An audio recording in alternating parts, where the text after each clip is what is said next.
Albuquerque has a dangerous and expensive problem on its hands. Thousands of big trees all around the city are reaching the end of their lives. We saw it plainly when that monster storm hit us 2 weeks ago.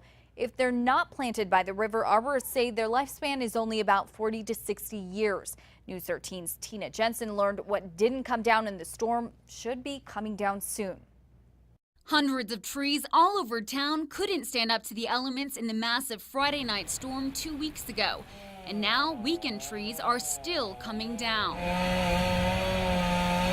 Some of these trees were getting to the point where they were coming down anyway. So the good news is a lot of that bad stuff came down during the storm. So not all these large trees that we lost were the oh my gosh thing. You're sorry to see them go, but they were in the winter of their lives anyway. From trees in parks to trees at people's homes, cottonwoods around town are reaching their maximum lifespan of 60 years because they were never intended to put down roots away from the river. Bernalillo County's tree expert Jaron Veers says the amount of damage exposes what lies beneath these cottonwood trees: weak roots and interior decay. If you look at a lot of our parks, they're all about the same age, and when they start to go, they all start to go. A few years ago, the city started taking steps to replace old trees, ripping out old elm trees along Silver Avenue.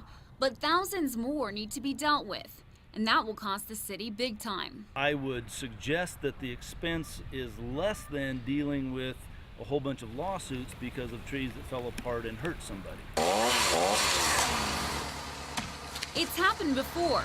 In 2006, a huge branch from an old cottonwood crashed down on a man at a park near downtown, killing him. I would definitely be proactive because a tree that falls over and hits something of value is a real problem. A house, a car, a person.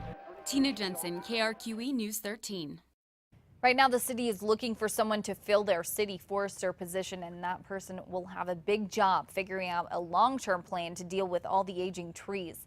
The city estimates the cost of storm cleanup is now approaching $3 million. That doesn't include the cost of tree replacement.